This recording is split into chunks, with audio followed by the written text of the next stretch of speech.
Praise the lord. మీ brother Joseph, Sophia Joseph ministries YouTube channel, Bible చరిత్ర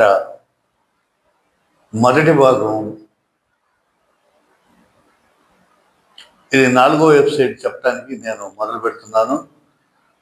సహోదరులారా, first నుంచి మీరు మొదటి ఎపిసోడ్లో అసలు బైబిల్ అంటే ఏంటి, బైబిల్ పేరు ఎలా వచ్చింది, బైబిల్ నామకరణం, తర్వాత బైబిల్లో ఎన్ని పుస్తకాలు ఉన్నాయి, ఆ ఎన్ని పుస్తకాలుగా విభజించారు, ప్రొటెస్టెంట్లు ఎలా వచ్చారు, క్యాథలిక్లు ఎలా వచ్చారు, ప్రొటెస్టెంట్లకు ఉన్నటువంటి బైబిల్ ఏంటి, దాంట్లో ఉన్న పుస్తకాలు ఏంటి, క్యాథలిక్లకు ఉన్నటువంటి బైబిల్లో దాంట్లో ఉన్నటువంటి పుస్తకాలు, ఈ రెండు వేరువేరా, ఈ రెండు ఒకటేనా, మొత్తం బైబిల్ అంతా ఒకటేనా, వీటిలో ఏమైనా తేడా ఉందా అని చెప్పేసి మనం గత సంచికలో చెప్పుకుంటూ వచ్చాము. తర్వాత ఈ బైబిల్ ఏ ఏ ప్రాంతాల్లో ఎంతమంది రచయితలు, ఎవరెవరు దీనికి రచయితలుగా పరిశుద్ధాత్మ దేవుడు పూనుకున్నాడు, మరి రాయబడినటువంటి వ్రాత ప్రతులు, తర్వాత ఎన్నుకున్నటువంటి ఏ కాగితాల మీద, వేటి మీద అవి మొట్టమొదటిగా ఇవి రాయటం జరిగింది, ఏ భాషల్లో ఏ సాంప్రదాయ ప్రకారం రాయటం జరిగింది, ఇవన్నీ కూడా 1, 2, 3 మరి ఎపిసోడ్లో మనం తెలుసుకుని ఉన్నాము. తర్వాత ఇప్పుడు ఈ ఎపిసోడ్లో నేను ముఖ్యంగా మీకు చెప్పబోయే విషయాలు ఏమిటాయంటే, ఈ బైబిల్ చదివేటప్పుడు ముఖ్యంగా దాన్ని ఎలా మనం పరిగణలోకి తీసుకుని చదవాలి, ఎలా పరిశీలించి చదవాలి, ఎలా చదివితే మనకు అర్థమవుతుంది అనేది మనం ఇప్పుడు ఈ 4వ భాగంలో, మొదటి భాగం 4వ ఎపిసోడ్లో తెలుసుకుందాం. క్షుణ్ణంగా జాగ్రత్తగా వినండి. ఇప్పుడు ఈ పాఠాలని చక్కగా మీరు నన్ను ఆదరిస్తున్నారు, సబ్స్క్రైబ్ చేస్తున్నారు, సంతోషంగా ఉంది. కొన్ని తెలియని విషయాలను మరి తెలుసుకుంటున్నారు, మరి నేను కూడా ప్రయత్నం చేస్తూ ఉన్నాను. ఇది స్కిప్ చేయకుండా జాగ్రత్తగా మీరు పరిశీలించి చదువుకున్నట్లయితే మనకు చక్కగా అర్థమవుతుంది. బైబిల్ పవిత్ర గ్రంథం. బైబిల్ అనేది ఆషామాషి పుస్తకం కాదండి. ఇది అన్ని పుస్తకాలు లాంటిది కాదు. మరి ప్రపంచాన్ని సృష్టిని సృష్టించినటువంటి త్రియేక దేవుడు, తండ్రి, కుమార, పరిశుద్ధాత్మ అయినటువంటి దేవుడు మరి తన సంకల్పంతో తన భక్తులను ఎన్నుకొని రచించబడినటువంటి మన కొరకు దాయబడినటువంటి గొప్ప నిధి ఇది. మానవునికి గొప్ప నిధి సమస్తమై బైబిల్లోనే ఉంది. కాబట్టి జాగ్రత్తగా పరిశీలిస్తే తెలుస్తుంది. దాన్ని ఏదో చదివేసి అట్లా పడేస్తే మాత్రం ఏం అర్థం కాదు. దాన్ని చదివేటప్పుడు చక్కగా అర్థాలు, చరిత్ర అర్థాలని, బైబిల్ ప్రాముఖ్యతను తీసుకొని చదివితేనే మనకి దానిలో ఉన్నటువంటి విషయాలు మనకి బాగా అర్థమవుతాయి. ఈ ముఖ్యంగా చదివేటప్పుడు 3 అర్థాలు తీసుకోవాల్సి ఉంటుంది. ఈ బైబిల్ చదివేటప్పుడు ముఖ్యంగా 3 అర్థాలు తీసుకోవాలి. ఏమిటాయి 3 అర్థాలంటే, 1 చారిత్రక అర్థం, 2 పరిపూర్ణ అర్థం, 3 సాంకేతిక అర్థం. చారిత్రక అర్థం, పరిపూర్ణ అర్థం, సాంకేతిక అర్థం. ఈ అర్థాలన్నిటి ప్రకారము పండితులు లేదా రచయితలు దాని వాక్యాలకు వివరణ చెప్పవచ్చు. వీటిని తీసుకుని జాగ్రత్తగా మనం చదివితే మనకి అర్థం వస్తుంది. మొట్టమొదటిసారిగా చారిత్రక అర్థం చూద్దాం. ఇది గ్రంథకర్త చారిత్రకంగా ఉద్దేశించినటువంటి అర్థం. ఎవరైతే దీన్ని రచించారో ఈ పుస్తకాన్ని, ఆ గ్రంథకర్త చారిత్రకంగా ఉద్దేశించినటువంటి అర్థాన్ని మనం తీసుకోవచ్చు. ఉదాహరణకి ఈ గ్రంథకర్త రచయిత యెరూషలేమును పేర్కొన్నప్పుడు, యెరూషలేము గురించి చెప్పేటప్పుడు యూదుల రాజధాని అయిన యెరూషలేం పట్టణాన్ని ఉద్దేశించాడు. యెరూషలేం అనగానే యూదుల రాజధాని పట్టణం అయినటువంటి యెరూషలేముని ఉద్దేశించి రాశాడు. ఆ అర్థం తీసుకోవాలి, రాశాడు. మరి అన్ని అర్థాల కంటే చారిత్రక అర్థం ముఖ్యమైనది. ఇది బైబిల్కి ఎవరైనా ఇచ్చేటప్పుడు చెప్పాలి.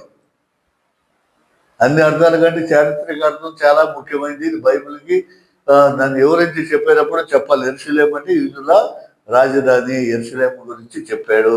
అక్కడ ఉన్నటువంటి పరిస్థితులు, వాస్తవాలు, ఆ కాలానుగుణంగా ఆ విధంగా ఇప్పుడు ఎలా ఉంది ఏమిటి అనేది ఆయన చెప్పాడు.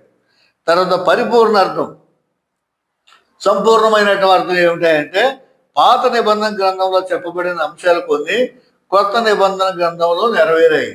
నీకు క్రితం నేను చెప్పాను, పాత నిబంధన అనేది కొత్త నిబంధనకి లింక్ డాక్యుమెంట్ లాంటిది. దానికి దీనికి సారూప్యత ఉంది, సరిపోల్చుకుని చూసుకోవాలని చెప్పాం. ఆ విధంగానే మరి కొత్త నిబంధన గ్రంథంలో నెరవేరాయి. పాత నిబంధన విషయాలు కొన్ని కొత్త నిబంధన గ్రంథంలో నెరవేయి. అలా నెరవేరినప్పుడు కానీ వాటి పరిపూర్ణార్థం బయటపడాల. ఈ రెండుకి సామ్యత జరిగి ఈ అర్థం నెరవేరినప్పుడు కానీ దానికి పరిపూర్ణమైనటువంటి అర్థం మనకి బయటపడదు, రాలేదు. అసలు ఈ పరిపూర్ణ అర్థం రచయితకి తెలియదు. ఈ అర్థం రాసేటప్పుడు తర్వాత కొత్త నిబంధన గ్రంథం వస్తుంది, దాంట్లో దీన్ని లింక్ చేసుకోవచ్చు, చేయొచ్చు అనేది అప్పుడు ఆయనకి తెలియదు. రాసేటప్పుడు రచయితకి ఏమాత్రం తెలియదు. పరిశుద్ధాత్మ దేవుడికి తెలుసు. పరిశుద్ధాత్మ దేవుడే అలా రాయించాడు.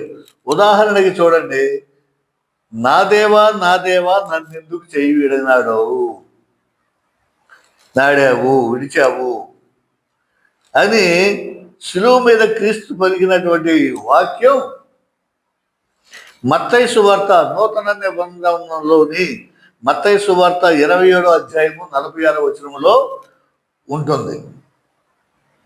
నా దేవా నా దేవా నన్నెందుకు చేయి విడిచావు అనేటువంటిది మరి ఇక్కడ మత్తయి సువార్త 27వ అధ్యాయం 46వ వచనంలో ఉంటుంది. ఇది కీర్తన గ్రంథం 22:1లో ఉంది. ఇది ఈ మాట ఎక్కడిదా అంటే కీర్తన గ్రంథం. ఈ కీర్తన గ్రంథం ఎక్కడిది, ఎప్పుడుది? పాత నిబంధన గ్రంథంలో ఉంది. పాత నిబంధన గ్రంథంలో రచయిత అనుకున్నాడా మత్తయి సువార్తలో తర్వాత ఇది రాయబడతాయి, శిలువ మీద క్రీస్తు పలుకుతాడు కాబట్టి ఈ మాట రాసేస్తే అప్పుడు ఇది సరిపోతుందని చెప్పేసి అనుకున్నాడా? కాదు కదా, తెలియదు, రచయితకే తెలియదు. కాబట్టి ఈ వాక్యాన్ని శిలువలో పలికినప్పుడు దాని పరిపూర్ణ అర్థం అనేది సంభవించింది. ఆ వాక్యం క్రీస్తు నోటి నుండి వెలువడినప్పుడే కానీ దాని పరిపూర్ణ అర్థం బయటపడలా. ప్రభువారు పలికినప్పుడు దాని పరిపూర్ణ అర్థం వచ్చింది. ఆ పాత నిబంధనలో ఉన్నటువంటి అర్థం కొత్త నిబంధనలో నెరవేరింది. కానీ అది క్రీస్తుకు వర్తిస్తుందని 22వ కీర్తన రాసిన పాత నిబంధన రచయితకు తెలియదు.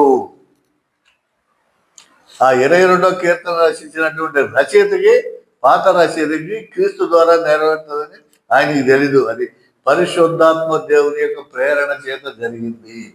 ఆ ప్రేరణ వల్ల ఇక్కడ నెరవేరింది. ఈ రెండింటి కలయిక వల్ల ఇక్కడ పరిపూర్ణ అర్థం అనేది సంభవించింది.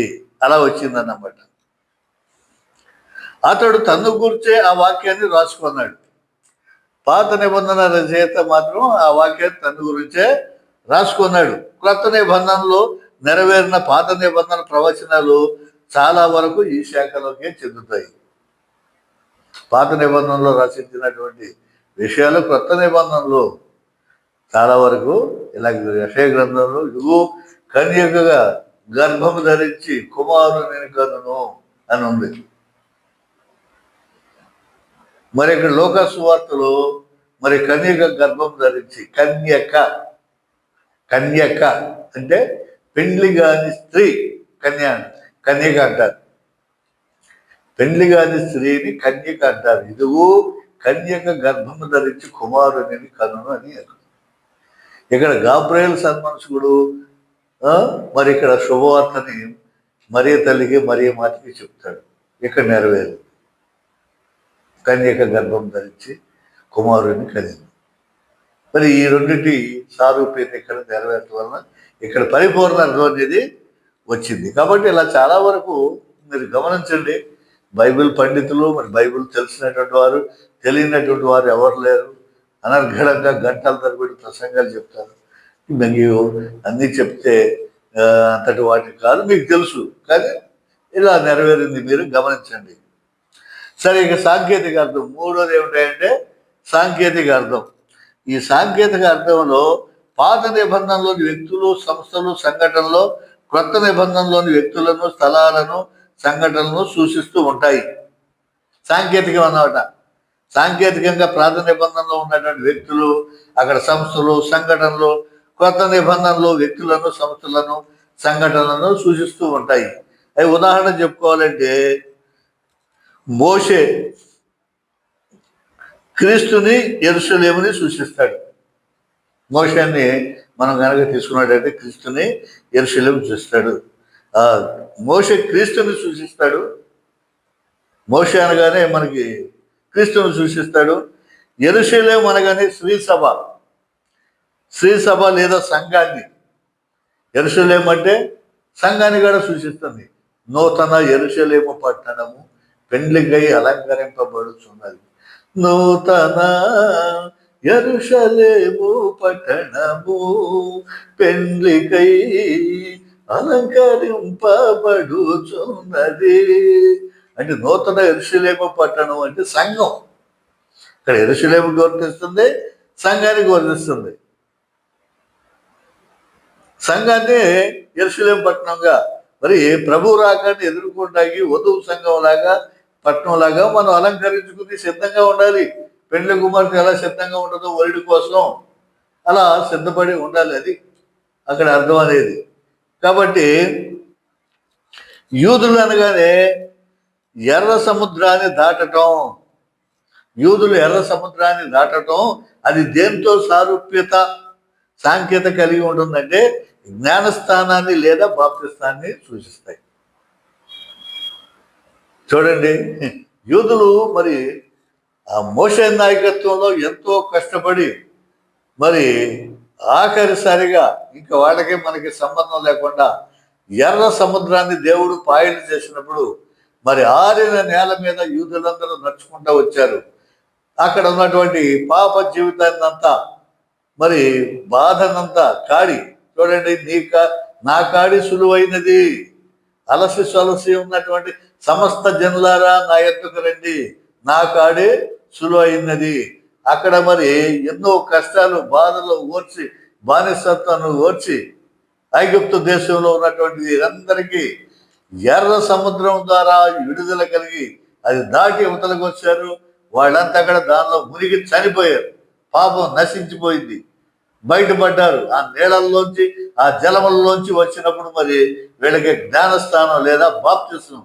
అదే బాప్తిస్మం. నీళ్ళల్లో ఎందుకు మునగమంటారంటే ఆ నీటి ద్వారానే విముక్తి కలిగింది, నీటి ద్వారానే పాపాలు పోయింది, నీటి ద్వారానే మరి బానిసత్వం పోయింది, కష్టాలు, బాధలు, సైతాన్ని పెట్టే ఇబ్బందులన్నీ కూడా మరి ఆ నీటి ద్వారానే, ఆ నీటిలో నడుచుకుని రావటం వల్ల, ఎర్ర సముద్రంలో నడుచుకుని రావటం వల్ల, దేవుడు పాయలు చేయటం వల్ల, వాళ్ళందరిని అక్కడ ముంచేయటం వల్ల, చంపబట్టడం వల్ల, మరి అన్నటికీ లేకుండా ఉండడానికి చేసినందువల్ల మరి వాళ్ళు యువతలకు వచ్చారంటే అదే బాప్తిస్మం. అందుకనే మనం నీటిలో మునిగేది, ఆ నీరుని జ్ఞాపకం చేసుకునేది ఎర్ర సముద్రాన్ని. చూడండి, మోషే ఎంత ధైర్యంగా తీసుకెళ్ళాడు.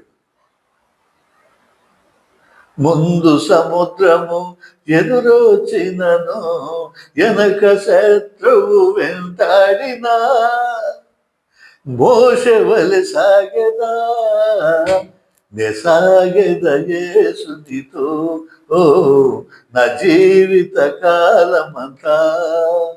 చూడండి, అలా అని చూపిస్తుంది బాప్తిస్మం. ప్రొటెస్టెంట్ సహోదరులందరూ ఇక్కడ బాప్తిస్మం అంటాం.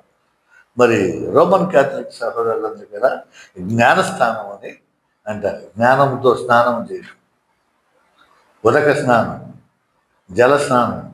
కాబట్టి అది చూపిస్తూ ఉంటాయి. ఈ విధంగా బైబిల్ వాక్యాలకి ఇంకా చాలా ఇతర అర్థాలు కూడా ఉన్నాయి. అదేవిధంగా బోధకులు కూడా ఈ బైబిల్ని రకరకాలుగా ఉపయోగించుకొని కొందరు ఆధ్యాత్మికంగాను, మరికొందరు తమ స్వప్రయోజనాలకి, సొంతానికి, మరి బ్రతుకు తెరువుకి, డబ్బులకి రకరకాలుగా దాన్ని తిప్పించి మళ్ళిచ్చి తిప్పించి అది ఇదని చెప్పేసి దాన్ని వాడుకోవటం అనేది జరుగుతుంది. ఏది ఏమైనా దేవుని ప్రేరణతో చెప్పేవే చివరి వరకాడ నిలుస్తాయి. పరిశుద్ధాత్మ ప్రేరణతో, పరిశుద్ధాత్మ శక్తితో, పరిశుద్ధాత్ముడు మన నోటి అంటే ఏదైతే పలికిస్తాడో చెప్పిస్తాడో అదే చివరి వరకు నిలుస్తాయి, అదే ప్రామాణికంగా ఉంటాయి. కాబట్టి ప్రభు అయిన యేసుక్రీస్తు కాలంలో యూదులు 3 వర్గాలుగా ఉండేవారు. ఆ కాలంలో యూదులు 3 వర్గాలుగా ఉండేవాడు. ఏమిటా 3 వర్గాలు అంటే, 1 సద్దూకయ్యులు, 2 పరిసయ్యులు, 3 ఎస్సేనులు. సద్దూకయ్యులు, పరిసయ్యులు, ఎస్సేనులు. ఈ సద్దూకయ్యులు ఎవరంటే కేవలం ధర్మశాస్త్రాన్ని మాత్రమే అనగా పాత నిబంధనలోని మోషే ధర్మశాస్త్ర పుస్తకాలైనటువంటి పంచకాండాలని మోషే రచించినటువంటి ధర్మశాస్త్రానికి పంచకాండాలు అని. అంటే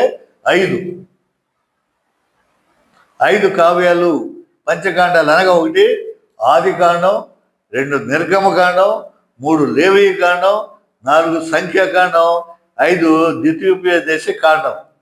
ఈ 5 పుస్తకాలు మాత్రమే నమ్మేవాడు ఎవరు? సద్దూకయ్యులు. మోషే రచించినటువంటి ధర్మశాస్త్రం ఈ పంచకావ్యాలను మాత్రమే ఈ సద్దూకయ్యులు నమ్మేవారు. ఇక పరిసయ్యులు ఉన్నారు. వీరు ఈ పంచకావ్యాలను కాక మరో 34 పుస్తకాలను, ఈ పంచకావ్యాలను కూడా నమ్మేవాడు, తీసుకునేవాడు. అవి కాకుండా ఇంకొక 34 పుస్తకాలు, అంటే 5 + 34 39 పుస్తకాలను కూడా నమ్మేవారు. ఈ 39 పుస్తకాలను కూడా వీళ్ళు నమ్మేవాడు. ఎవరు వీళ్ళు నమ్మేది? పరిసయ్యులు. ఇక 3వ తెగకు చెందిన వారు ఎవరంటే ఎస్సేనులు. ఈ ఎస్సేనులు 39 పుస్తకాలతో పాటు బైబిల్లో చెప్పబడిన అనేక ఇతర గ్రంథాలను కూడా నమ్మేవాడు. ఈ 39 పుస్తకాలు, ఈ బైబిల్లో ఇంకా ఉన్నటువంటి పుస్తకాలన్నింటినీ నమ్మేవారు. ఇవి ఎన్ని పాత నిబంధనలకు సంబంధించినవి. ఈ పుస్తకాలన్నీ కూడా దేనికి సంబంధించినవి అంటే ఓల్డ్ టెస్టమెంట్, పాత నిబంధనకు చెందినటువంటి పుస్తకాలు ఇవన్నీ. ఈ బాప్తిసం ఇచ్చేటువంటి యోహాను కూడా మరి ఈ నివసించి ఎస్సీనులకు చెందిన వాడే యోహాను గారు. బాప్తిస్మ యోహాను గారు కూడా ఎస్సీనులకు చెందినవాడే. కాబట్టి ప్రభు అయిన యేసుక్రీస్తు కూడా తరచుగా అప్పుడప్పుడు వీరి యుద్ధకు వెళ్ళి వస్తూ ఉండేవాడు. అయితే ఆయా దేశాలలో చెదరపోయిన యూదులు ఎజ్రా తర్వాత యేసుక్రీస్తుకు ముందు కాలంలో వ్రాయబడిన పై 7 పుస్తకాలను కూడా ప్రామాణికమైనగా నమ్మారు. కాబట్టి రోమన్ క్యాథలిక్ చర్చ్ వారు, ఆర్సిఎం వారు వీటిని కూడా కలిపి మొత్తం 73 పుస్తకాలను కలిపి వారి బైబిల్లో ముద్రించుకోవడం జరిగింది. అర్థమైందండి? కాబట్టి ఎజ్రా తర్వాత యేసుక్రీస్తుకు ముందు కాలంలో వ్రాయబడిన పై 7 పుస్తకాలను కూడా వీళ్ళు ప్రామాణికంగా తీసుకుని మొత్తం వీళ్ళు 73 పుస్తకాలని తీసుకోవడం, ముద్రించుకోవడం జరిగింది. ఇక బైబిల్ క్యానన్. ఈ బైబిల్ క్యానన్ ఎలా వచ్చింది అంటే, పాత నిబంధన క్యానము ప్రామాణికత, పాత నిబంధన జ్ఞానం, కొత్త నిబంధన క్యానన్ అని చెప్పి 2 ఏర్పాటు చేసుకుంటాం. వాటిల్లో పాత నిబంధన క్యానన్ ప్రామాణికత ఏమిటంటే, పరిశుద్ధ గ్రంథంలోని పాత నిబంధనకు మరియు కొత్త నిబంధనకు మధ్య కాలాన్ని చీకటి కాలం అంటారు. ఈ పరిశుద్ధ గ్రంథంలో పాత నిబంధన కాలం, కొత్త నిబంధన కాలానికి మధ్య కొంతకాలం వ్యత్యాసం, తేడా వచ్చింది. సుమారు మరి 4 శతాబ్దాలు, 400 అంటే 400 సంవత్సరాల కాలం మరి దేవుడు మాట్లాడలేక, ఎవరి ద్వారా కానీ ప్రవచనాలు కానీ మాట్లాడటం కానీ ఇవేమి జరగల. 400 సంవత్సరాలు, 4 శతాబ్దాల కాలం. ఈ 4 శతాబ్దాల కాలాన్ని చీకటి కాలంగా పరిగణలోకి తీసుకున్నారు. చీకటి కాలం అన్నారు. కారణం ఏంటంటే, ఆ కాలంలో ఎవరు దేవుని వాక్కును, దర్శనాన్ని పొందుకోలేకపోయారు. దేవుడి వాక్యాన్ని కానీ దర్శనాన్ని కానీ మరి 400 సంవత్సరాల కాలంలో ఎవరు కూడా పొందుకోలేరు. దేవుని స్వరము ప్రత్యక్షంగా మాట్లాడడం ఆగిపోయింది. ఇక దేవుని స్వరం మాట్లాడుతున్నాం, డైరెక్ట్గా మాట్లాడుతున్నాం. అందుకే వరకు దేవుడు డైరెక్ట్గా మాట్లాడేవాడు, మోషే మోషే అని చెప్పి మాట్లాడేవాడు, స్వరం వినపడేది. కానీ అది ఇక ఆగిపోయింది. క్రీస్తు పూర్వం 4వ శతాబ్దం నుండే నమ్మడం మొదలుపెట్టారు. ఆగిపోయిందని అంటే క్రీస్తు పూర్వం 4వ శతాబ్దంలో ముందే పాత నిబంధనలోని ధర్మశాస్త్రం, ప్రవక్తలు, రచనలు ప్రామాణిక దైవ గ్రంథముగా నిర్వహించబడ్డాయి.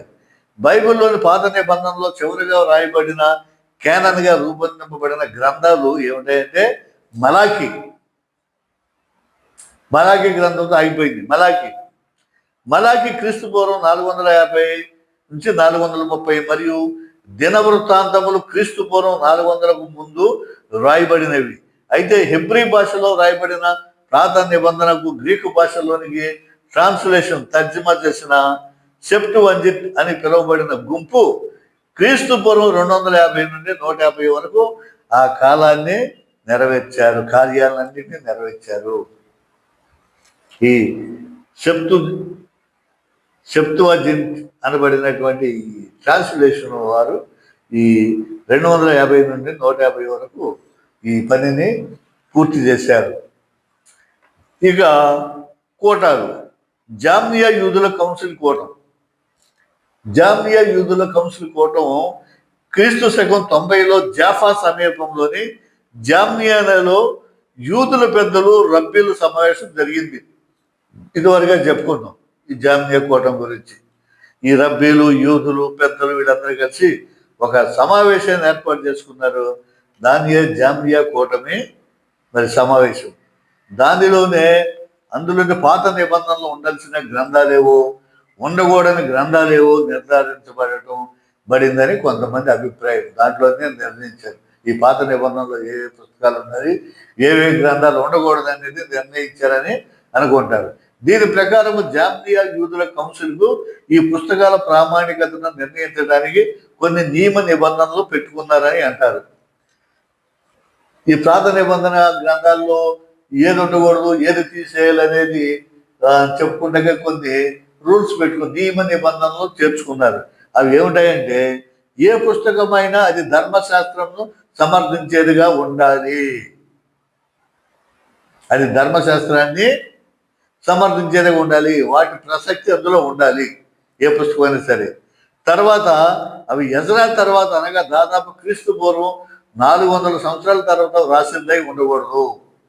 ఎజ్రా ఆగిపోయింది కదా, ఎజ్రా తర్వాత 400 సంవత్సరాలు తర్వాత రాసిందైతే ఆ పుస్తకం ఉండకూడదు. 400 సంవత్సరాలు దాటితే దీనిలో చేర్చుకోకూడదు. తర్వాత 3 ఏమిటంటే కేవలం హెబ్రీ భాషలోనే రాయబడి ఉండాలి. ఈ జామియా కూటంలో చేర్చుకోవాల్సిన పుస్తకం ఏదైనా ఉందంటే ఈ లక్షణాలు కలిగి ఉండాలి. అది హెబ్రీ భాషలోనే రాసి ఉండాలి. తర్వాత అవి పాలస్తీనా భూభాగంలోనే రాయబడి ఉండాలి. 4 ఈ 4 నిబంధనలు ఏర్పాటు చేసుకున్నారండి. ఏంటంటే అవి ఒకటేమో ధర్మశాస్త్రాన్ని సమర్థించేదిగా ఉండాలి. 2 ఎజ్రా తర్వాత 400 సంవత్సరాలకు పూర్వమే రాసిందై ఉండాలి. 400 సంవత్సరాలు దాటి ఉండకూడదు. తర్వాత అవి హెబ్రీ భాషలోనే రాయబడి ఉండాలి. తర్వాత అది పాలస్తీనా భూభాగంలోనే రాయబడి ఉండాలి. ఈ 4 లక్షణాలు కలిగి ఉన్న దాన్నే ఈ జామియా యూదుల కౌన్సిల్లో ప్రామాణ్యత గల పుస్తకంగా దాన్ని నిర్ణయించడం అనేది జరిగింది. పై 4 నియమాలు పాటిస్తేనే వాటిని ప్రామాణిక గ్రంథాలుగా ఎంపిక చేస్తారు. అలా 39 పుస్తకాలను ప్రామాణికమైనవిగా ఎంపిక చేశారు. ఇవి ఉన్నట్లో 39 పుస్తకాలని. 39 గ్రంథాలుగా ఉన్న పాత నిబంధనలో ఉన్న గ్రంథాలు వాస్తవానికి 24 ఉండేవి. ఈ 39లో వాస్తవానికి 24గా ఉండేవి. 24 ఉండేవి. అవి ఏంటంటే 1వ రాజులు, 2వ రాజులు, ఎజ్రా, నెహెమ్యా ఒకే గ్రంథాలుగా పిలువబడేవి. ఒక పుస్తకంగానే పిలువబడేవి. ఏవేంటంటే 1వ రాజుల గ్రంథం, 2వ రాజుల గ్రంథం, ఎజ్రా, నెహెమ్యా ఇవి ఒకే గ్రంథాలుగా పిలువబడేవి. ఆ 24 గ్రంథాలు 3 భాగాలుగా ఉండేవి. ఒకటి ధర్మశాస్త్రము మరియు చరిత్ర, 2 ప్రవచన గ్రంథాలు, 3 కావ్య గ్రంథాలు. ఈ 3 భాగాలు ఏమిటాయంటే ధర్మశాస్త్రము మరియు చరిత్ర కలిసి 1, తర్వాత ప్రవచన గ్రంథాలు 1, కావ్య గ్రంథాలు 1, 3 భాగాలుగా ఉండేవి. క్రీస్తు ప్రభు ఈ లోకంలో ఉన్నప్పుడు ఆయన ఒకసారి తన శిష్యులతో ఇలా అన్నారు. ప్రభు అయిన క్రీస్తు ఉన్న కాలంలో ఆయన తన శిష్యులతో ఇలా అన్నారు, మోషే ధర్మశాస్త్రంలోను ప్రవచనాలలోను కీర్తనలలోను నన్ను గురించి రాయబడినవన్నీ నెరవేరవలసి ఉన్నది. చూసారా ప్రభు ఏం చెప్తున్నాడు? మోషే ధర్మశాస్త్రంలోను ప్రవచనాలు ఎవరైతే మరి ప్రవచనాలు చెప్పారో, ప్రవక్తలు చెప్పినటువంటి ప్రవచనాల్లోను కీర్తనల గ్రంథంలో ఉన్నటువంటి మరి తనను గూర్చి నన్ను గూర్చి రాయబడినవన్నీ నెరవేరవలసి ఉన్నది. అవన్నీ కూడా నెరవేరాలని తన శిష్యులతో స్వయంగా ప్రభు అన్న మాటలు. ఈ మాటలో పాత నిబంధనలోని 3 భాగాలను యేసుక్రీస్తు ప్రభు ఉదాహరించాడు. అనగా మొదటి శతాబ్ద కాలం నాటికే పాత నిబంధన అంతయో ప్రామాణికంగా గుర్తించబడి ప్రజలకు అందుబాటులో ఉండేది. అర్థమవుతుందండి? జాగ్రత్తగా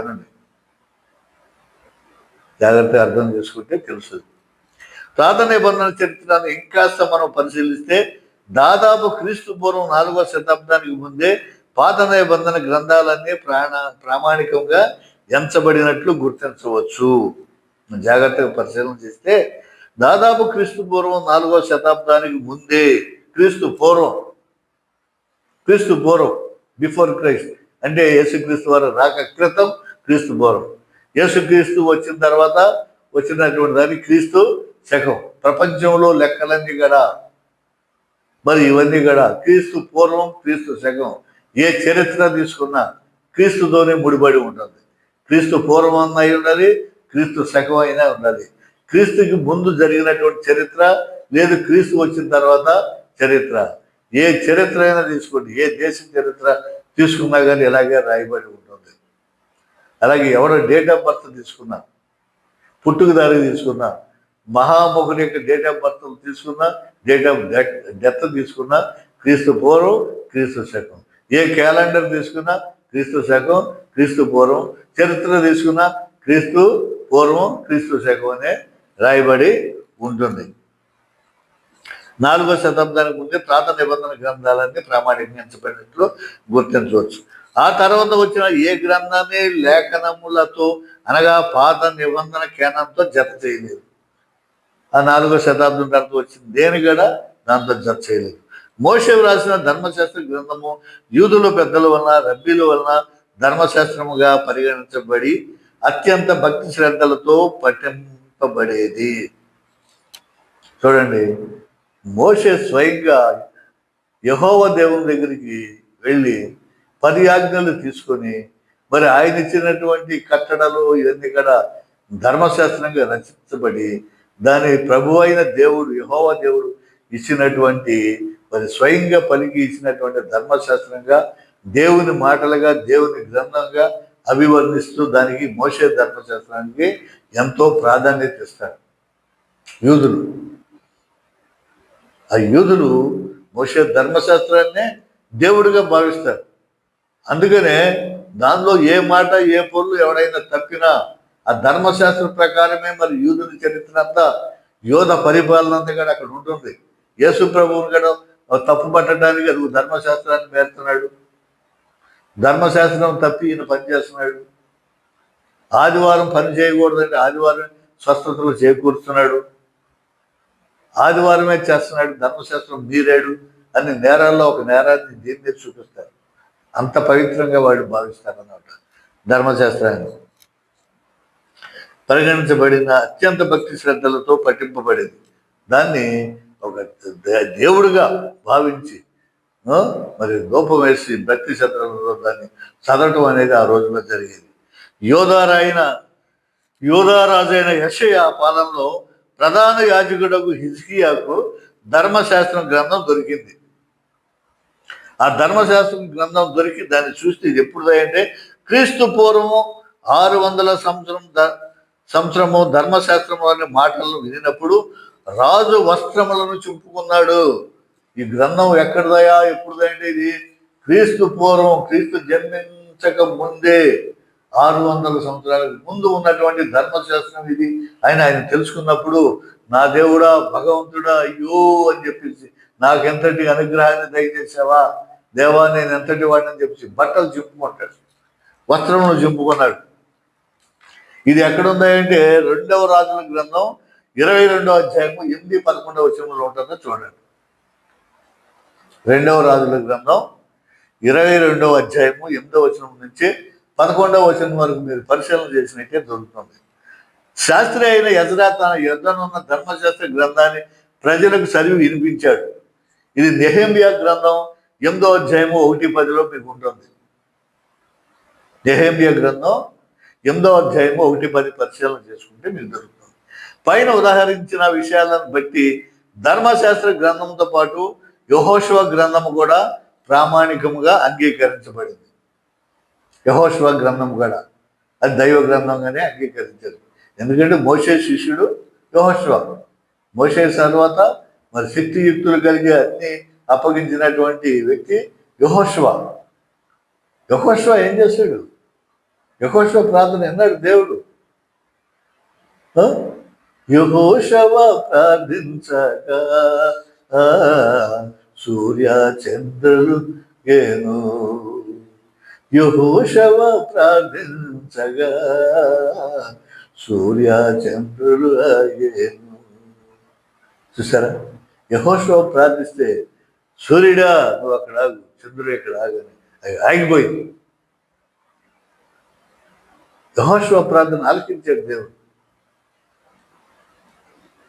కాబట్టి యెహోవా నీ నామము ఎంతో బలమైనది, ఎంతో ఘనమైనది. కాబట్టి యెహోషువ రచించినటువంటి గ్రంథాన్ని కూడా వీళ్ళు చేర్చుకున్నారు, అంగీకరించారు. ఆ తదుపరి ఒక్కో గ్రంథము దాని యొక్క ఔన్నత్యాన్ని, అంటే ఔన్నత్యం అంటే గొప్పదనాన్ని బట్టి పాత నిబంధన కేంద్రంలో చేర్చుటకు ఉన్న అర్హతను బట్టి క్రీస్తు పూర్వం 4వ శతాబ్దంకు ముందుగానే ఈ 39 పుస్తకములు గల పాత నిబంధన అధికారికంగా గుర్తించబడింది. కాబట్టి 39 పుస్తకాలు కూడా అధికారికంగా గుర్తించబడింది. అయితే సహోదరులారా, నేను ఈ క్యాథలిక్లు ఎలా వచ్చారు, తర్వాత మరి ప్రొటెస్టెంట్లు ఎలా వచ్చారు అనేది మీకు తెలియజేస్తూ నేను మొన్న ఏం చెప్పానంటే, లోతన్ గారు కూడా, మార్టిన్ లోతన్ కూడా మరి ఆయన ఒక ఆర్షం గురువు ఫాదర్ అని, మరి ఆయన బయటకు వచ్చి గ్రంథాలు తీసుకొచ్చారని చెప్తున్నారు. ఆయన ఒక క్యాథలిక్ ఫాదర్ అని, క్యాథలిక్లు అదనంగా 7 పుస్తకాలు చేర్చి అదనంగా ఈ జామ్నియా యూదుల కౌన్సిల్లో లేని పుస్తకాలను కూడా చేర్చి పఠించడం మరి ఈయన లోతన్ గారు మరి వ్యతిరేకించాడని మరి అన్నాం. అయితే లోతన్ గారు ఆయన తీసివేయాలి, ఆ పుస్తకాలు తీసివేయాలి. అంతర్గతమై ఈ జామ్నియా కౌన్సిల్లోనే అది తీసివేయబడటం అనేది జరిగింది. అంతేగాని ఈ కేనన్ అనేది క్రీస్తు శకం 90లో జరిగింది. చర్చిల విభేదాలు క్రీస్తు శకం 1054లో వచ్చాయని చరిత్ర తెలియజేస్తుంది. ఈ చర్చెస్లో భేదాభిప్రాయాలు ఎప్పుడు వచ్చినాయి అంటే క్రీస్తు శకం 1154వ సంవత్సరంలో బయటపడ్డాయని చెప్పేసి ఈ చరిత్రకారుల వల్ల తెలుస్తుంది. 16వ శతాబ్దంలో మార్టిన్ లూథరు అతని అనుయాయులు క్యాథలిక్ల నుండి బయటికి వచ్చినట్టు తెలుస్తుంది. ఈ అభిప్రాయ భేదాలు 54లో వస్తే 16వ శతాబ్దంలోనే వీళ్ళు బయటకు వచ్చినట్టు తెలుస్తుంది. కాబట్టి లూథరన్ బైబుల్ విభజించలేదని, అతని పాత నిబంధన కేనన్ను సమర్థించాడని మనం తెలుసుకోవాలి. నేను తెలియజేస్తున్నాను. ఆ కేననే దాన్ని విభజించింది, పాత నిబంధన కేననే మరి విభజించిందని, లూథరన్ తీయలేదని, వీళ్ళు విభజించి బయటకు వచ్చారని చెప్పి అంతర్గతంలో ఉన్నటువంటి జామ్నియా కౌన్సిల్లో మరి ఆ క్యానన్ను బట్టి ఉన్నటువంటి 39 పుస్తకాలనే తీసుకుని రావడం అనేది జరిగిందని చెప్పేసి నేను తెలియజేస్తున్నాను.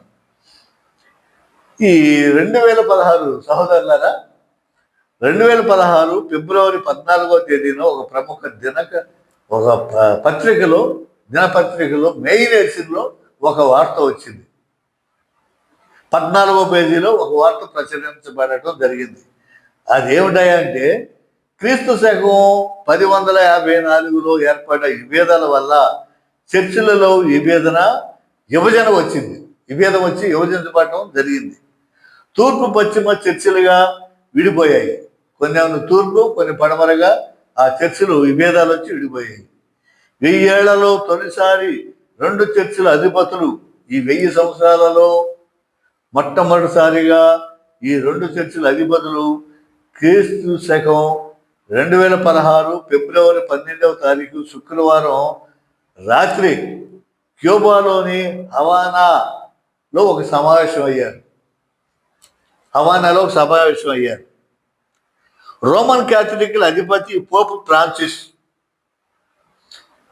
దీనికి అటెండ్ అయిన వారు, హాజరైన వాళ్ళు రోమన్ క్యాథలిక్ అధిపతి పోప్ ఫ్రాన్సిస్, రష్యా ఆర్థోడాక్స్ ఎట్రియాక్స్ కిరిల్ మతాధికారులిద్దరూ క్రైస్తవ ఐక్యతకు పిలుపునిచ్చారు.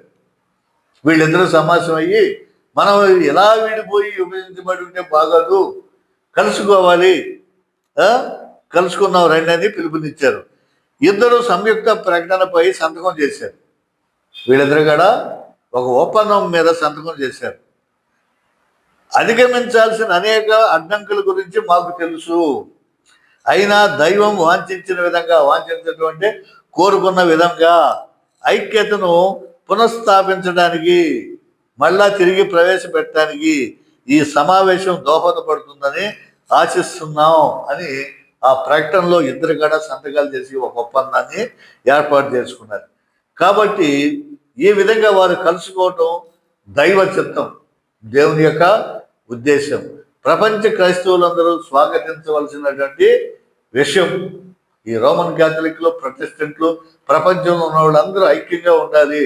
మన క్రీస్తు ప్రభువును ప్రకటించాలి, క్రీస్తు ప్రభువే మన ధ్యేయం, క్రీస్తునే మనం ప్రకటించాలి, క్రీస్తునే మనం ఆరాధించాలి అని చెప్పేసి వీళ్ళు ఒక సంయుక్త ప్రకటన చేసి ఆ ప్రకటన మీద మరి సంతకాలు చేయటం అనేది అది దేవుని యొక్క ఆలోచన, చిత్తానుసారంగా జరిగింది.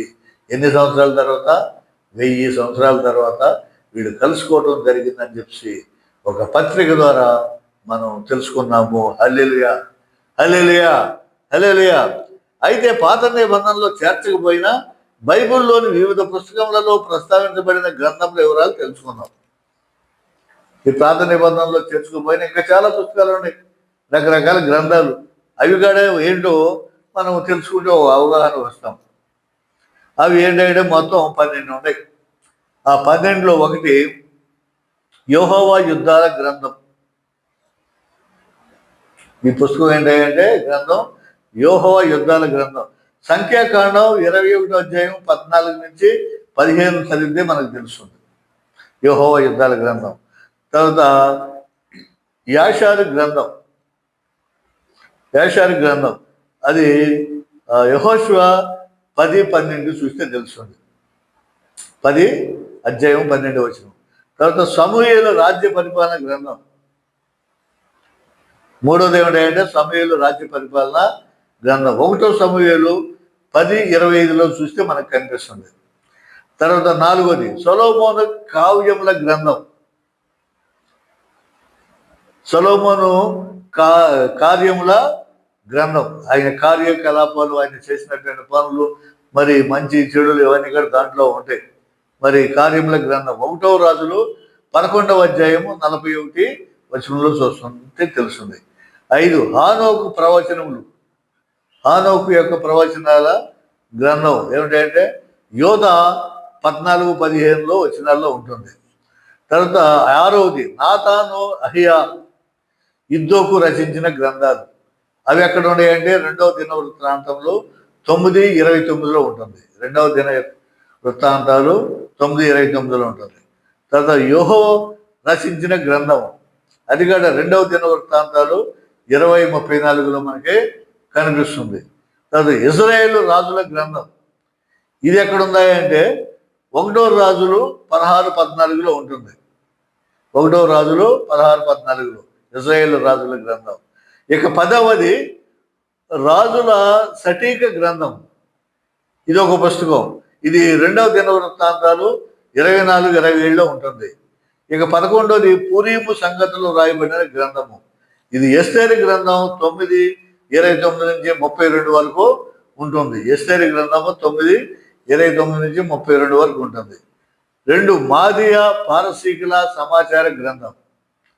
12వది మాదియా పార్శికుల సమాచార గ్రంథం. ఇది ఎస్తేరు గ్రంథం 12లో ఉంటుంది. కాబట్టి సహోదరులారా, ఇవన్నీ బైబిల్లో ఆయా సందర్భాల్లో ఉదాహరించిన గ్రంథములు అయినప్పటికీ ఇవి ప్రామాణిక గ్రంథాలుగా స్వీకరింపబడలేదు. ఇవి అది అత్యంత ప్రధానమైనది కావని పక్కన పెట్టారు. అట్లు స్వీకరించడానికి పరిశుద్ధాత్మ దేవుడు అనుమతించలేదని గ్రహించాలి. అవి తీసుకోలేదంటే దేవుడు కూడా అంగీకరించలేదని గ్రహించాలి. అంతేగాని క్రీస్తు శకం 90లో జామ్య యూదుల పెద్దలు, రబ్బీలు పాత నిబంధనలో ఉండాల్సిన గ్రంథాలేవో, ఉండకూడదని చూపించినటువంటి గ్రంథాలేవో నిర్ధారించబడిందని అభిప్రాయపడటం సరి అయింది కాదు. వాళ్ళు చేశారు కాబట్టి ఇవన్నీ తీశారు, ఆ కూటమైనది కాదు. అసలు దేవుడికి ఇష్టం లేదు. దేవుడికి ఏదైతే ఇష్టం ఉందో అవన్నీ కూడా మరి ఉంచారు, లేనివి తీసేసారు. వాళ్ళని ప్రేరేపించి పరిశుద్ధాత్మ దేవుడు తీసేయడం జరుగుతుంది. ఎందుకంటే ప్రాధాన్య నిబంధన గ్రంథాలన్నీ క్రీస్తు పూర్వం 4వ శతాబ్దానికి ముందే ప్రామాణికంగా ఎంచబడ్డాయి. ఈ ప్రార్థన నిబంధన ఓల్డ్ టెస్ట్మెంట్ పుస్తకాలన్నీ కూడా క్రీస్తు పూర్వం 4వ శతాబ్దానికి ముందే ఈ ప్రామాణికమైనటువంటి గ్రంథాలుగా స్వీకరింపబడ్డాయి. అయితే జామ్నియా సమావేశంలో పాత నిబంధన కేంద్రాన్ని గూర్చి లేవనెత్తబడిన కొన్ని ప్రశ్నలకు సమాధానాలను గూర్చిన చర్చ జరిగింది. అయితే అక్కడ చర్చించారు, ఇది ఎందుకు వచ్చారు, ఇది ఎందుకు చేశారు, ఇదేంటి అన్ని బాగా లోతుగా పరిశీలన చేయడం జరిగింది. ఎస్తేరు, సామెతలు, ప్రసంగి, పరమగీతము, హెజ్కేలు గ్రంథాలను గూర్చిన ప్రశ్నలను రబ్బీలు చర్చించారు. ఇంక ఇంట్లో కొన్ని పుస్తకాలు ఉన్నాయి కదా, మరి ఈగడ అవి ఉండాలా, తీసేయాలా, ఏంటి అని కట్టి మళ్ళీ వీటిలో గురించి చర్చించడం జరిగింది. ఏముంటాయంటే అది ఎస్తేరు, సామెతలు, ప్రసంగి, పరమగీతములు, యెహెజ్కేలు గ్రంథాలన్నింటినీ కూడా చూశారు.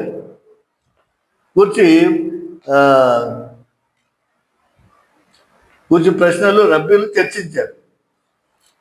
చర్చించినప్పుడు ఆ సమావేశంలో ఈ గ్రంథాలను గూర్చిన కొన్ని ప్రశ్నలు లేవనెత్తబడినప్పటికీ వాటిని కేంద్రంలో నుండి తొలగించాలనే ఆలోచన ఎవరికి రాలేదు. ప్రశ్నించడం అయితే ఎందుకని ప్రశ్నించారు, కానీ తీసేద్దామని చెప్పి ఆలోచన ఎవరికి రాలేదు. ఈ సందర్భంలో బైబిల్ పండితుడైన డేవిడ్ ఎవర్ట్ మాటలను గమనిస్తే ఏ మానవుడు కానీ, రబ్బీల మండలి కానీ పాత నిబంధనలోని ఏ గ్రంథాన్ని అధికారం కలిగినదిగా చేయలేదు. ఈ రబ్బీలు, ఈ సమావేశంలో వాళ్ళు, ఈ పెద్దలు ఎవరు కూడా ఇవే ఉండాలి అని చెప్పి వాళ్ళు ఖచ్చితంగా ఏమీ చేయలేదు. ఈ గ్రంథాలు దేవునిచే ప్రేరేపింపబడినవి. కారణం ఏంటంటే ఈ దేవుని చేత ప్రేరేపింపబడిన గ్రంథాలు కాబట్టి వాటిని అలాగే పరిశుద్ధాత్మ దేవుడు కొనసాగించడం జరిగింది. వీడు పరిశీలన అయితే చేశారు కాబట్టి దేవుడు పరిశుద్ధాత్మ దేవుడే మరి వీళ్ళందరినీ ఆవేశించి మరి ఇవి ఉండాలి, ఇది రాబోయే కాలంలో యుగాంతం వరకు, మళ్ళా నేను తిరిగి వచ్చేంత వరకు, భూరిగంతముల వరకు ఈ భూ ప్రపంచం అంతా కూడా ఉండాలి, దీన్ని ఎవరో తీసేయడానికి వీల్లేదని చెప్పేసి పరిశుద్ధాత్మ దేవుడే నిర్ణయించాడు. మరియు ఆరంభం నుండి అధికారిక ముద్ర తమ మీద కలిగి ఉన్నవి. అధికారికమైనటువంటి ముద్రతో కలిగి దేవుని యొక్క ముద్రతో అవి ముద్రించబడినవి. యూదుల సమావేశంలో ఎక్కువ కాలము వాడుకలు ఉండటం వల్ల వాటి అధికారము గుర్తించబడి తగిన కాలంలో కేనంలో చేర్చబడ్డాయి. యూదుల మరి ప్రాబల్యం, పరిపాలన అంతా దాని మీద జరిగింది కాబట్టి మరి తగిన కాలంలో ఈ కేనంలో ఈ పుస్తకాలన్నీ కూడా సమర్థించబడి అక్కడ ఉంచబడడం అనేది జరిగేది. ప్రియమైన క్రైస్తవ సహోదరి సహోదరులారా, ఇది అంతా దేవుని సంకల్పంతో ఇదంతా జరిగింది. ఈ రకంగా ఇక వీటిని ఎవరు కలపడానికి అవకాశం లేదు. కలపడం కానీ, కొన్ని పుస్తకాలు తీసివేయటం కానీ లేదు. ఇదంతా కూడా జరిగిపోయింది. పాత నిబంధన కేనాన్ యొక్క ప్రాముఖ్యతను గూర్చి చరిత్రకారులైన ఫిలో, ఫ్లావియస్, జోసెఫిన్, మెలితో అనువారు కూడా తమ వ్రాతల్లో వివరించారు.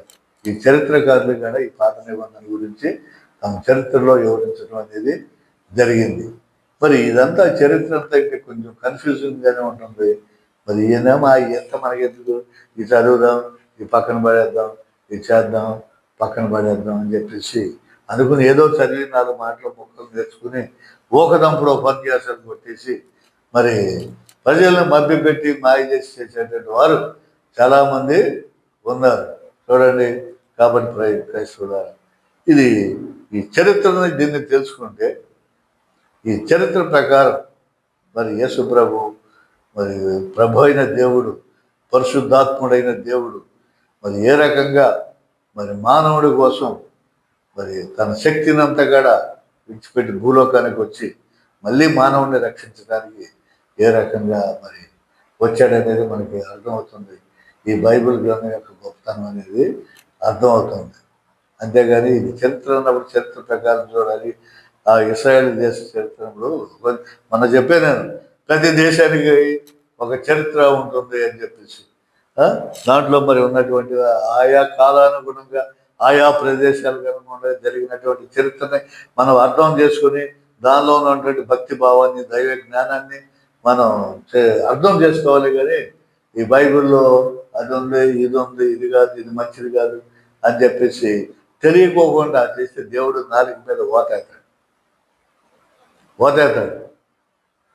దేశ చరిత్ర ఇది, దైవ ప్రజల చరిత్ర, దేవునిచే సృష్టించబడినటువంటి దైవ ప్రజల యొక్క దేవుడు ప్రత్యేకంగా ఎన్నుకోబడినటువంటి మరి ప్రజల యొక్క చరిత్ర అది. ఆ చరిత్రలో మరి మానవుడు ఎలా బ్రతకాలి, ఎలా జీవించాలి, ఇవన్నీ కూడా ఉంటాయి. మరి ఆ చరిత్ర అనేది ఎలా వచ్చింది, మానవుడు ఎలా జరిగింది అనేది ఉండదు. దాంట్లో మరి కొంతమంది చెప్తున్నట్లుగా అది మనం తీసుకోకూడదు. మరి పరిశుద్ధాత్మ ప్రేరణతో మనం చదివితేనే ఆ బైబిల్ మనకి అర్థమవుతుంది, ఆ బైబిల్ వాక్యం తెలుస్తుంది. వేరే దృష్టితో వేరే విధంగా దీన్ని చదివితే మాత్రం మనకు అర్థం కాదు. ఈ చదివే దేనికి, మన జీవితానికి ఉపయోగపడటానికి, దానిలో మంచి మాటలు తీసుకోవటానికి, మంచిగా జీవించడానికి, ఇతరులకు మాతృగా ఉండటానికి. చూడండి, ప్రభు చెప్పాడు 10 ఆజ్ఞలు చెప్పాడు. 10 ఆజ్ఞలు చెప్పి నువ్వు ఈ 10 ఆజ్ఞలన్నీ కూడా 2 మాటల్లో ఉన్నాయా, అవి చేస్తే చాలు, నువ్వు ఈ 10 నువ్వు ఆచరించాల్సిన 2 నువ్వు ఆచరిస్తే చాలని చెప్పి దేవుడు చెప్పాడు. నీ దేవుని పరిశుద్ధాత్మ దేవుని మాత్రము ఆరాధించు, నిన్ను వలె నీ పొరుగు వారిని ప్రేమించు. దేవుని మాత్రం ఆరాధించు, దేవుని తెలుసుకో, రుచి చూసి తెలుసుకో. బైబిల్ చదివితేనే నీకు రుచి తెలుస్తుంది. ఆ రుచి చూసి తెలుసుకో. నిన్ను వలె నీ పొరుగు, నువ్వు ఎలా క్షేమంగా సంతోషంగా మరి హ్యాపీగా ఉండాలనుకుంటావు, నీ ప్రక్కవాడు పొరుగువాడిని కూడా అలాగే ఉండనిమ్ము. అప్పుడు నువ్వు ఎన్ని పాటించినట్టు ఏ నేరం చేయలేక. ఎవడన్నా మీ ఇంట్లో దొంగతనం చేయాలనుకుంటావా, ఎవడన్నా మీ ఇంటిని నష్టపెట్టాలనుకుంటావా, అలా అనుకోవే, సుఖంగా సంతోషంగా ఉంటావు. నువ్వు కూడా వాడిని అనుకో, కోరుకో, సహోదర ప్రేమ కలిగి ఉండు. అసలు దేవుడు ఎక్కడున్నాడయా అని అంటే, ప్రేమ ఎచట ఉండును దైవం అచట ఉండును, ప్రేమ ఎచట ఉండును క్రీస్తు ప్రేమ ఒకటిగా కీలించ మనలను. ప్రేమ ఎక్కడుంటే అక్కడే దేవుడు ఉన్నాడు. ప్రేమ కలిగి జీవిస్తే దేవుడు నీలోనే ఉన్నాడు, నీ సామీప్యంలో ఉన్నాడు, నీ చుట్టూనే ఉన్నాడు, నీ దగ్గరే ఉన్నాడు. కాబట్టి పొరుగు వారిని ప్రేమించడం నేర్చుకో. ఈ 10 ఆజ్ఞలన్నీ కూడా దాంట్లోనే ఉన్నాయి అని ప్రభు అసలు ఎంత గొప్పగా చెప్తున్నాడు. ఎంత మంచి దేవుడు, ఎంత కృపగల దేవుడు. ఆ దేవుడు ఎంతగా ప్రేమించాడు, మనం ప్రేమను అర్థం చేసుకోండి సహోదరుల. ప్రేమ కలిగి జీవితం. కాబట్టి ప్రేమ ఎక్కడైతే ఉంటాను నేను ఉండాలన్నాను. ఆ ప్రేమను తెలుసుకోలేకపోతున్నాను. దేవుడు లోకాన్ని ఎంతో ఎంతో ప్రేమించాడు. మరి ప్రేమించాడు కాబట్టి దేవాది దేవుడు శరీరధారి మళ్ళీ ఇక్కడికి వచ్చాడు, తన ప్రాణాన్ని రక్షించాడు.